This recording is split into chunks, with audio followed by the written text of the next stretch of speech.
Hello, my fellow comic book collectors. Today's Wednesday, and on Wednesdays, I answer your questions from last week. So, if you have a question that you want to see in the next video, I recommend you leave a comment below with your question, and I will answer it and give your channel a shout out. So, a bit of bonus promotion for your channel.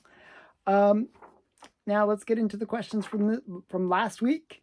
The first question is a long one. It's just a long question, but I will read it all, and we'll get into it. So the first is from Pulp Viking. I like your channel because you don't only talk about keys. You love comics, not just the value of them. Most channels talk keys and value, not enough love. I am like you, but considerable lower budget. I love so many things, but have just started on the golden age. Love it. But I'm a sucker for Raymond Chandler. I've stumbled across a channel that talked about old pulp magazines. I bought a few, and I am just head over heels in love. Thrilling detective tales, so forth. So my question is, it took me long enough. If you have any pulp, can you talk about them? What defects to look for, and how to identify the cover artist, and where to buy them fairly cheap, or fair at least. I know not a lot of people care about this, but maybe we can all learn a little, and I like learning. Thank you.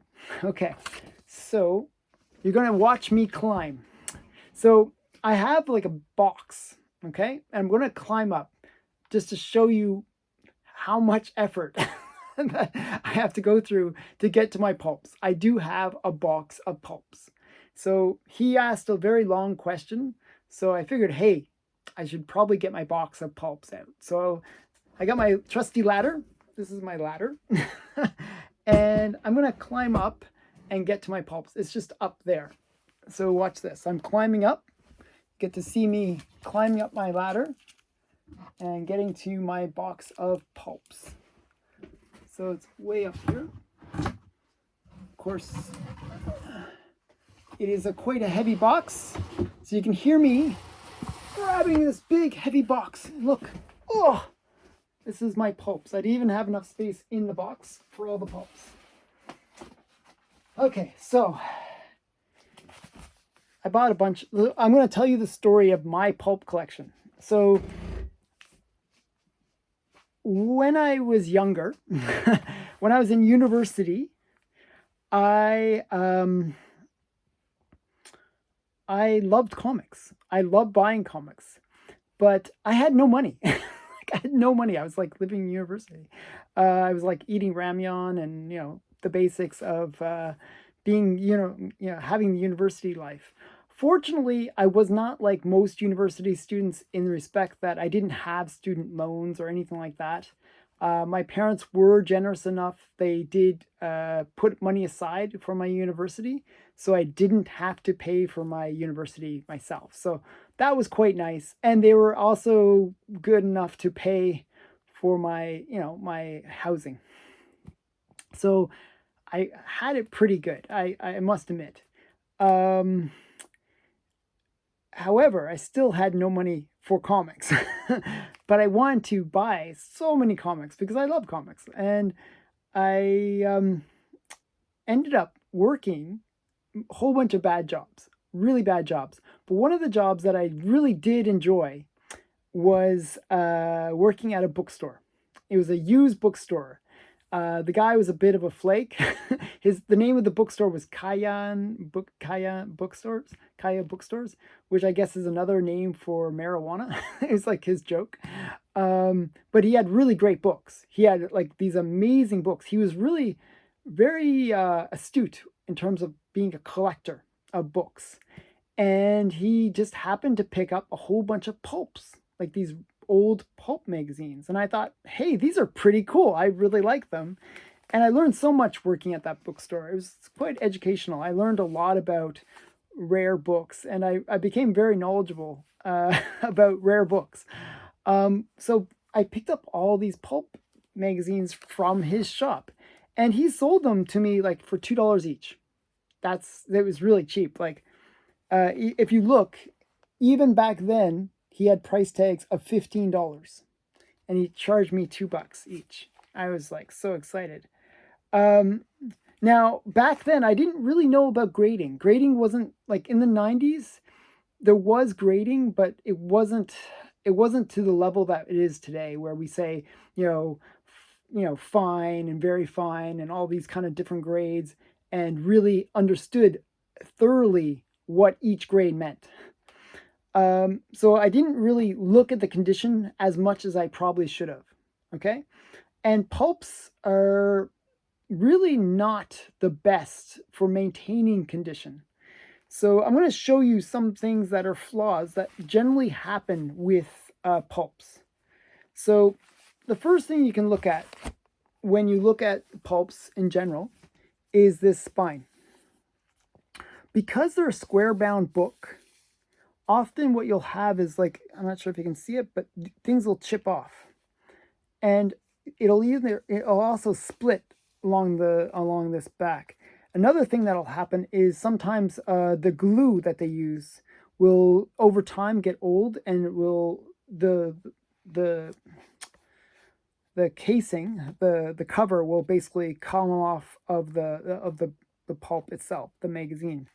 So with that being said, those are things to look for. The first thing is always that spine. How good is the spine? So for example, this one, you can see there's some cracking in the spine and stuff like that. Now, things like that won't take the grade down too much, believe it or not. Like, you'll get like maybe a VG or fine even. But things like this will definitely, like where there's a whole piece missing, okay? That will definitely lower the grade. So something like this is probably like a 3.0, I would say. And this is Amazing Stories. And with pulps, it's usually what you do is you look here in the side, it'll say when the pulp was made. So this is March of 1952. Okay, I'll show you some more of my pulps and some of the things to look for. Another thing you'll look for is when they, a lot of the time, the covers will be bigger than the actual pulp itself.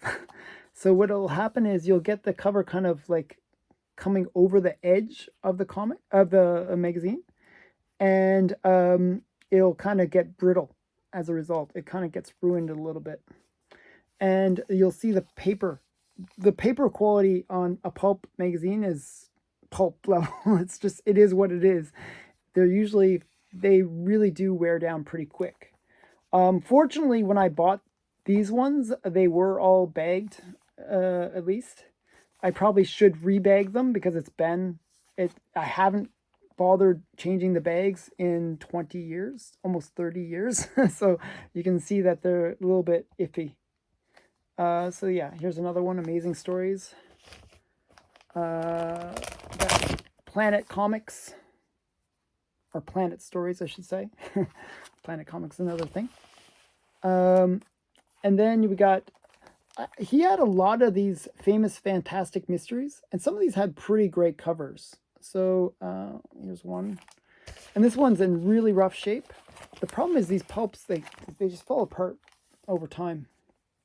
So Fantastic Mysteries, famous Fantastic Mysteries. And these are from the 40s, I believe. Yeah, 1950 actually. And then we got Amazing Stories. And then we got my whole big box, and I'll show you. It is just filled with pulps, and some of them are pretty valuable. Most are not. That's the thing that's interesting about pulps. Not like comics, very little value. Even old ones from the 30s and 40s, unless it's a really high grade, most of them are pretty cheap. You can usually expect to spend $20 to $30 max for pulp. So really, in terms of my investment, it wasn't the best investment ever, but some of them just have really awesome covers, and it's sad that pulps don't get the love that they deserve. Like, look at this one. This is an amazing cover. Just an amazing cover. You know, and it's like, this is from 1949. Just a really brilliant cover. Just now you're probably wondering, who are the cover artists? Like, and how do you find out who the cover artists are? A lot of the time, they weren't given credit inside of the magazine itself. So the magazine won't tell you who the cover artist is a lot of the time. Sometimes the artist would get their signature on the page, on the cover, and I'll show you an example of that. So you can look for that. So for example, this one, I'm not sure if you can see it. I'm going to try to zoom in. They have the artist right there, and it's Earl Burgee. Okay. I think this is a Canadian one because it says share in Canada's future by savings bonds. So this is a Canadian a Canadian edition, but really great cover. I mean, just some of the pulps had amazing covers. There's actually a few pulps that I'm looking to buy nowadays because they have some characters that made their first appearance in a pulp that I would love to have just their first appearance. And I really do like some of the covers of some of the pulps. I'll just show a few more. And some of the pulps are in different sizes. These are the digest size. It's like the smaller size. So we got, these are more modern. These are more from the mid-50s. If Comics. Wow. These have been stuck together for a long time. If Comics. I paid $1. I think it was $1 each for the for the little ones. And some of these pretty cool covers. I actually really like the covers. You know, it's like kind of cool covers. I like these sci-fi covers. So that's some of them. I have like about 100 pulps. So I'm not going to show you them all, but you know, I figured I'd show a few. Now you're probably wondering, who's the artist for a lot of these? If it didn't say on the cover where they signed it, sometimes it'll say in the masthead. But if it doesn't say it those two places, what I've done to find out who the cover artists are is I go to my comic shop. You put in the title of the pulp, and often they're selling them, and they'll say who the cover artists are and who some of the writers are in some of these books. And that's the interesting thing about these pulps. They have some really major first appearances of famous authors, like some famous science fiction ones like Isaac Asimov or something like that, where they'll make their first published story in a pulp. So yeah, these are things that I think are cool. I was surprised that the prices really haven't gone up that much. So it's a thing that collectors, maybe will gravitate to in the future. So if you're interested in collecting pulps, it's actually a pretty good time to buy them. And you can buy them on my comic shop. I recommend them. Or you can buy them on eBay. I've seen them go for really cheap on eBay. So pulps, pretty affordable. And kind of a cool thing. Just a cool thing that is very overlooked by collectors. Okay, so thank you, Pulp Viking, for that question. I hope I gave some insight into some of the things that you're looking into. I do like the thrilling detective and the detective tale stuff too. Okay, and I'm looking for spicy detective actually, because Sally the Sleuth, a character that I really like, made her first appearance in that. Okay. All that being said, let's get to the next question. Richard Lashira wrote, have you bought any Golden Age reprint books by PS Art Books or others? There are many affordable collections for those who can't buy the real thing. PSA printed 14 volumes of Planet Comics, reprints 1 through 73. That Planet comic number 39 of yours is a real nice looking book. Lily Renee is a fantastic artist. I agree. So I do have some books where I'm not sure if they're PSA, but they are books. One of them is a PSA, but the others are not. So I was mentioning Sally the Sleuth, a character I really like. Really, this is a good book. This is a I think she's one of these characters that is highly overlooked. Just really great. You can almost see how sexy. Look at this. It's so crazy. And she was from the 30s. She was in Pulp's Spicy Detective was where she made her first appearance. She was from 1934. And actually in the Golden Age, so she's really a Platinum Age character. In the Golden Age, she made her first appearance in Crime Smashers. That's actually not an expensive book. You can probably pick it up for about $100. That was her first comic appearance. But I really do like these, collected works kind of thing where, it's like a complete collection of her thing. I paid $20 to buy this. I think the cover price is even higher than that. I think it was a great buy. I think it's mint condition too. It's so I actually bought it for less than cover basically. So really great way of picking up a character and all their stories, especially if they were in pulps or as I said, from the Platinum Age. It's a great way to pick them up is to get these books of the collections. Now, one of the collections that I did buy is Roy Thomas, and this is a PS. So you asked me about PS. Well, I do have one PS art book, and this is it. And this is the collection of Phantom Lady. Now, Phantom Lady, to get this in the actual comics, you're looking at tens of thousands of dollars because her books are all really, really expensive, even in the lowest of grades. I have, fortunately, 3 Phantom Lady books, and I feel like I'm bragging by saying that just because they're so hard to get. She is like a really hard character to buy her books. So to get a book like this, which cost me again about $20. I think the cover price is higher than that. It doesn't. Does it say? It doesn't say what the cover price is, but I believe it was higher than that. But I bought it. It is not a mint condition one, but it's this is volume 2, and it has her collected stories. So really great books. These PSA books, really worthy of buying. It's a great way to get a collection of books or a collection of comics that you might not be able to get any other way. So I do recommend these. So yes, I do collect them. Not often though.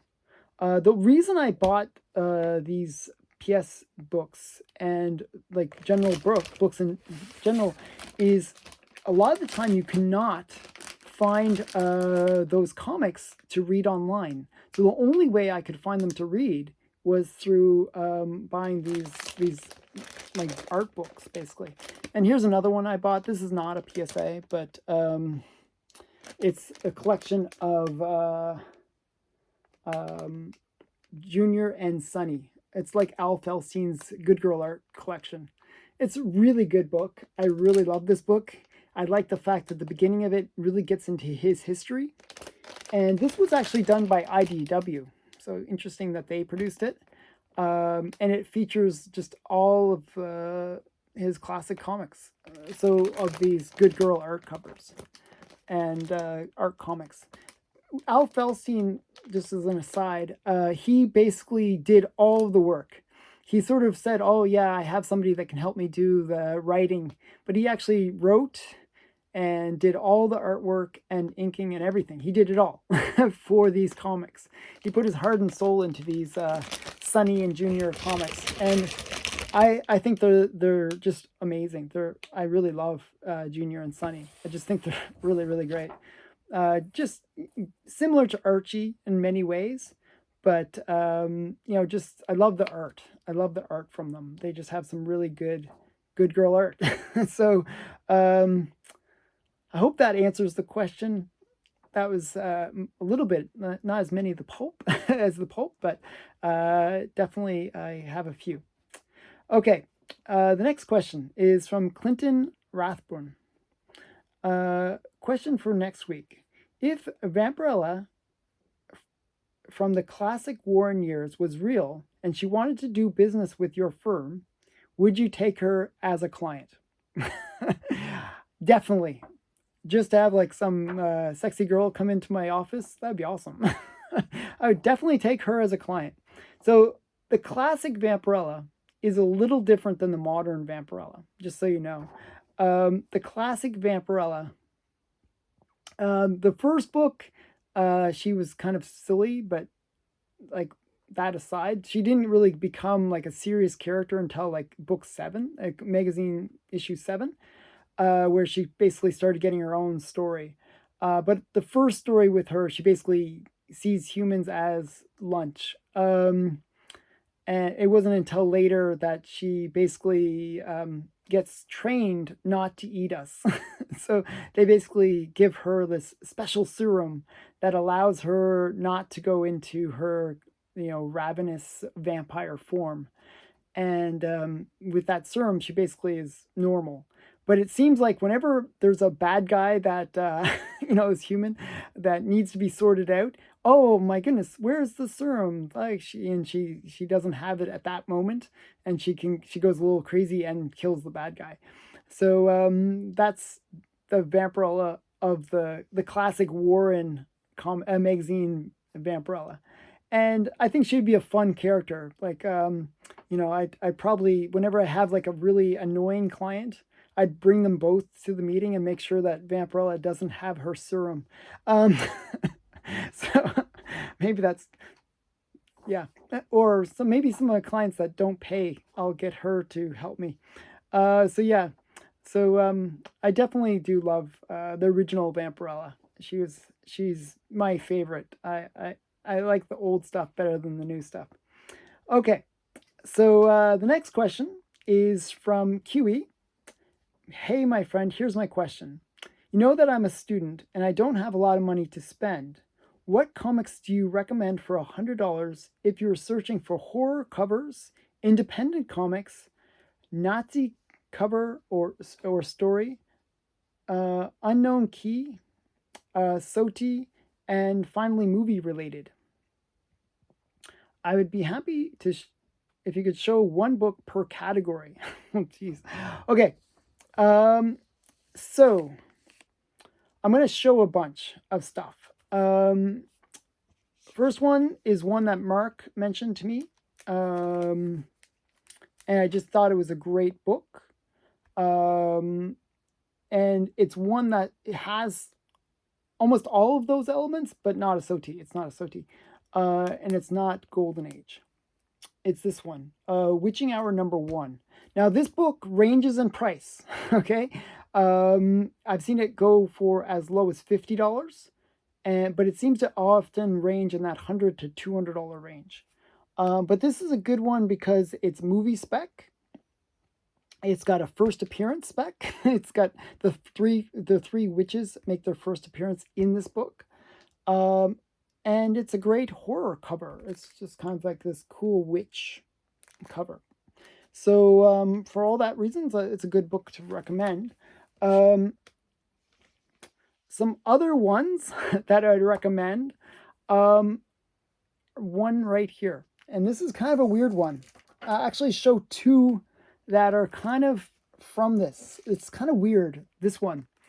And I put them together, and I had them all ready for this question. And it's Teenage Mutant Ninja Turtles #4. Now you're probably wondering what's so big about this. This is just #4, but it's early Teenage Mutant Ninja Turtles. And a lot of these early Teenage Mutant Ninja Turtles, even though they're really early on, are dirt cheap. Dirt cheap. I definitely recommend if you can like look at anything below issue 10, even below issue 20 of Teenage Mutant Ninja Turtles, easily you can pick them up for under $100. And they're kind of cool. Like they're Eastman art, very cool.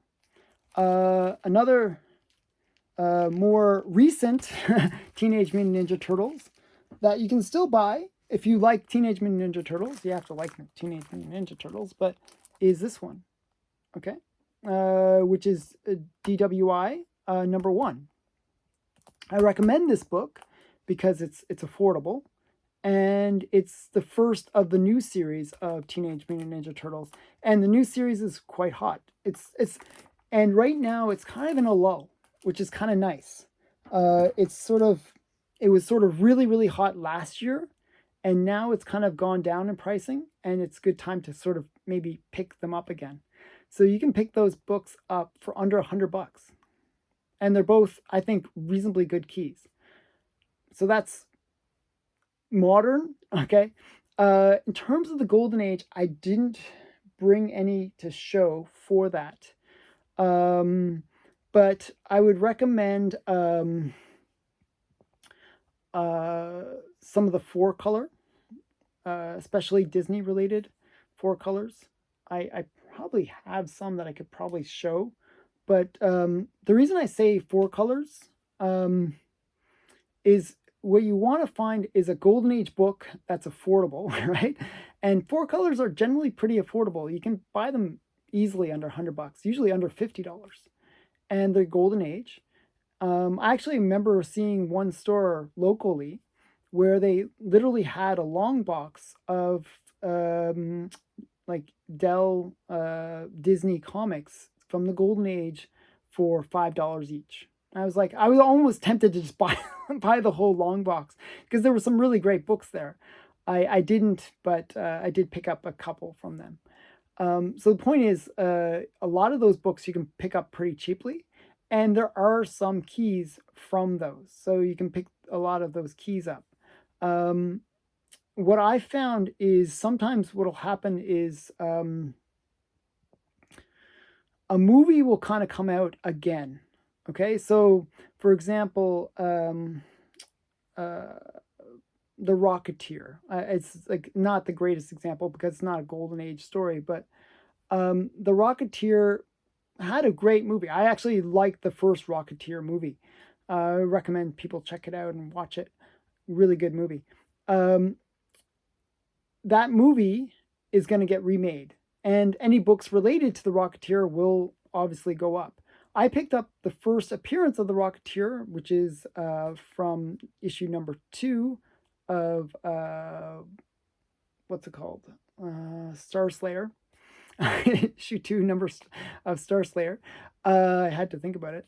I picked it up for $2. You know, it's an affordable key that has huge spec behind it. It has great artists behind it. Dave Stevens has like all this stuff. Now I think that book goes for around $50 to $100. Still fairly affordable considering it is a major first appearance.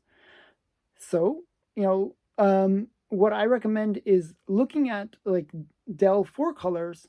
There's a lot of stories that kind of get done in there. For example, the first Hardy Boys story was in Dell Comics 4 color, and I'm not sure. I forget which issue, but you can look it up. It's not like it's a secret or anything. You can look it up. Dell 4 color Archie, not Hardy Boys, and I think they just remade the Hardy Boys as a TV series. So, you know, a lot of these things get brought back. And if you pick them up before there's any news or anything like that, you can pick them up pretty affordably. You know, I picked up the first Munsters and the first Addams Family, you know, these kind of things where you can kind of go back and pick up some of these older stories that were popular and sometimes get remade because they were kind of cool and people want to hear those stories again. So that's some of the stuff that I'd recommend.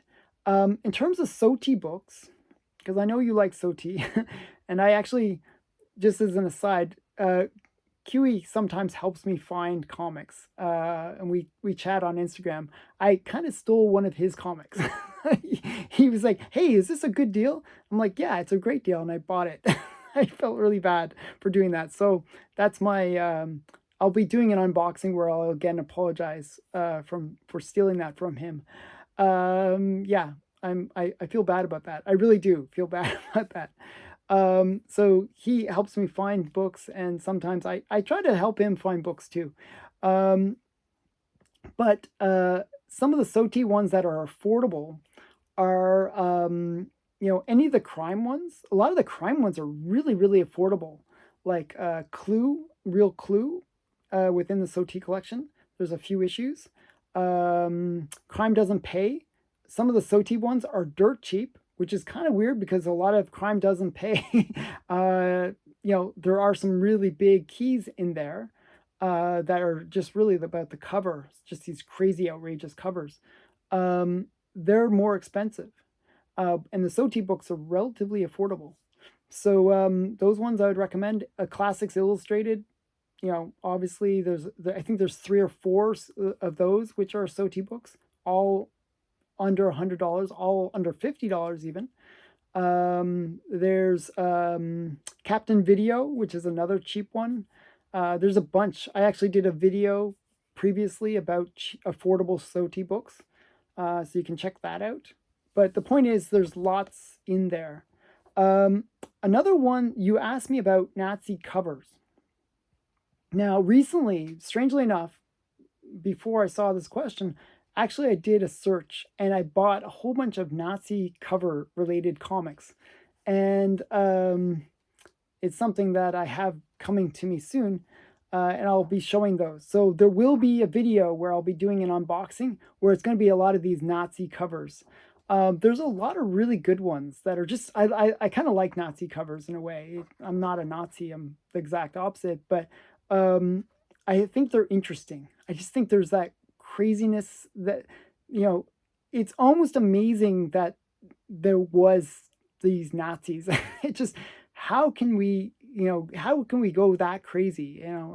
Some of the stuff that they did is just insane. And, they are the perfect bad guy, and that's why they make great covers in terms of the comics that are associated with them. So, so Nazi covers or story, there's a bunch. Well, and one that I've always gone on about is Hensi. That's a really great one. I believe you have Hensi as well. So I'm speaking to QA on that. I think he has a copy of Hensi. So really great comic. And that's one you can pick up in mid-grade for under $100 too. Okay, so those are all some of my examples for him. Okay, next one is Rocket Fighter number 8. He asks, favorite comic book covers, one key and one common. I did kind of more than that. I'm going to actually show one that isn't a key, but it's just a great cover. And I kind of did this in a weird way. So he said one key, one common. I actually picked different genres. And the reason I did that is like, for me, certain covers are great, but they're not necessarily covers that are great something. And this cover that I'm about to show is just amazing cover for superheroes. So this is one of the greatest superhero covers. And it's Silver Surfer number 4. Just a brilliant cover. This is just awesome cover. I forgot who did the art. You can tell me below. I feel like it's like, somebody. But it's just a really great cover. It's got Thor doing that whole action thing. He's on the Rainbow Bridge. Got the Silver Surfer swooping in. It's just got that awesomeness. This is not a key. There's nothing special about this book. It's just a cover. It is just a cover. The story is actually supposedly reasonable. I haven't read it yet. I'm just in the process of reading Silver Surfer. But it's just a great book. It's just it's a great cover, action. Okay, next one. So again, this is not a key, but it's a great cover. And I gotta really remove the sticker from the top of it. Okay, Bondage cover. We've got Good Girl art going on. We got, I think doesn't say, but I believe it's like Matt Baker or one of those guys. It's like, or Kamen, one of those guys. It's just a great cover. Like Bondage, got the girl in peril, little pygmy dude, just awesome fun stuff. Girls in bikinis. I love this cover. This is one of my favorite covers. This is All Top Comics number 10. Just a really great publishing. Fox did all these kind of really racy, great comics. Just lots of fun going on with this. I love this cover. So this is really awesome one. So that's Bondage, Good Girl Bondage cover. Okay, now let's get into a different genre. This is a key, and it is just a really great cover. And this is Weird Science number 16. This is actually a triple key, and the reason being is it has like a first appearance of Mad Magazine. It's got the ad for Mad Magazine in it. So it's kind of like a first appearance of Mad Magazine. Also, it is just a classic cover. Okay, it's just like this classic Aliens cover with the little helmety things and so forth. Now, the third element, why this is a kind of a triple key, is it is one that was used when Topps decided to make this Mars Attacks trading cards in the 1960s, I believe 1962. They use this style of alien to make Mars Attacks. So this was the inspiration for Mars Attacks. So that's kind of cool. I think that's like, and it's just a really great cover. This is a Wally Wood cover, just a really great cover. Like, I just love this cover. I was so excited when I got this in my collection. Just a brilliant cover. I just love it. I just love this cover. So that's one. And some more good girl art. I can't have enough good girl art. It's like my favorite covers. And this is, again, not a key, but just a great cover. And this is Junior number 16, the very last issue of the Junior series. L. Felstein art, headlight cover. Can't go wrong when you have headlights. You'll always find your way. It's just, I don't know. It's like a roller coaster cover. I love roller coaster covers. So for me, that's, there's a bit of that, right? Where what covers do you love might be inspired by certain things that people like. Some people like bubblegum covers. Some people like, these headlight covers. Some people like roller coaster covers like I do. For me, it's these kind of covers that are just really great. This is from 1948. It's got, I like the Betty Page kind of style hair, and it just, so many elements to this cover I really, really love. So, so, so that's one. Another good girl art cover, but modern. I kind of want to show you some modern ones. Is this one. I love this cover. Just as like, I like the whole see-through negligee, the zombies like this. This is like Archie Afterlife number 1. And this is, it is kind of a key because it is Archie Afterlife number 1. But it is like the variant cover. And it's just like this really great cover. Like, you got these, it's done in these greens. It's just really, really nice. And I like all the zombies coming at her. And they like, I just like, just so many elements to it. I just, whenever zombies attack, and this is like, I don't know why this is, like, they're going to come to your house, zombies. They always have to come through the window. I don't know why. They all, like, you watch any zombie movie, they always come through the windows. It's a thing. It's a thing that they do. So I just love that. I think it's really great. Have all these zombies coming in. And yeah, really. And it was a good story too. Very worth reading.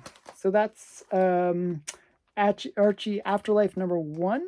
It's the Andrew Papoy variant cover. And I have, my copy is signed by the artist. So, and one last favorite comic, again, it's a mixture now. So I had Bondage, I had Good Girl, and now I have Bondage Good Girl. So, and famous artists. So this is actually another key. This is Wonder Comics number 15. It's the first appearance of Terra, and it is just a classic cover.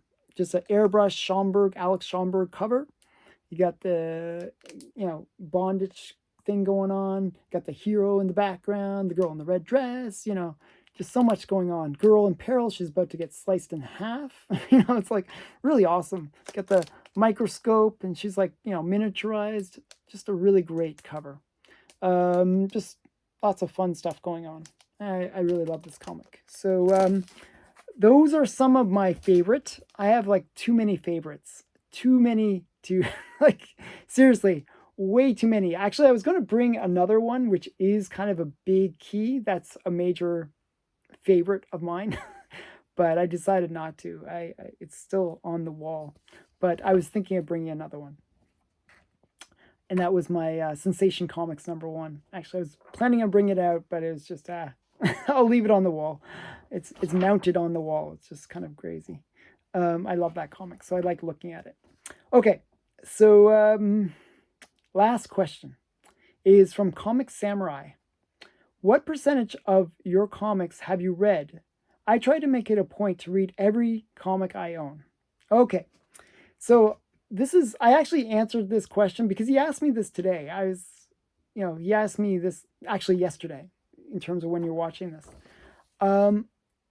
I haven't read that many of my comics. Many of my comics I buy for the covers. I just love the art. I think they got amazing art and I just really love them. A lot of my comics I bought because I love the character. I see a movie or TV series and I just say, oh, that's a really cool character. Where did they make their first appearance? And I want to get that comic associated to that first appearance. But I think I've read only 10 to 20% of my comics. I have about 20,000 plus comics. So, reading all of them would take me forever. And I'm buying so many that it's hard to keep up. So I figure I read about 10 to 20% of them. I've read a lot of them, but not all of them. And I do plan, ultimately, to read them. Generally, what I'll do is I will go online and I will read a whole series all at once. So, for example, like about a month ago, I read the entire Crossed series. It's like 100 some odd issues. That's the kind of style that I'll do. I'll just read like a whole lot of comics, and then I'll do that like repeatedly. So like maybe 7-8 months ago, I read all of Fantastic Four. I just went through and read them all online. So things like that. So I only read up to the end of the Silver Age, to tell you the truth. I didn't even finish this Fantastic Four. There's just a lot of issues. But I read that, and then I read Ultimate Fantastic Four, which I actually did read them all, and there's about 60 issues there. So I do read all these things. It just takes me time. But it's something that I actually don't think you have to do as a collector. Like, I know comics are meant to be read. I really do believe that they're meant to be read. You should enjoy your comics. But sometimes it's okay to just love the artwork or love the character that appears in them. And I think, it's really what you want to collect. So sometimes I have to admit that I really should read these comics. But I don't always have the time to read them all or the luxury of the time to read them all. And I really wish I did. I read all my magazines, believe it or not. So that was one good thing. that was 8,000, or so maybe I'm not that bad in terms of, reading all of them. Comics it's like I do love my comics and I do want to read them all. But what do you think? I love to hear other people. Like, I'm being pretty honest. Like, I imagine a lot of collectors out there, they don't always read their comics. Like, they do the same thing I do. They buy it because they love the cover and they never get around to reading it. So I'm curious, what percentage of comics do you read from your collection? Like, let's be honest here. Maybe I'm the only one that's bad about not reading them all, but I think I'm not the only one.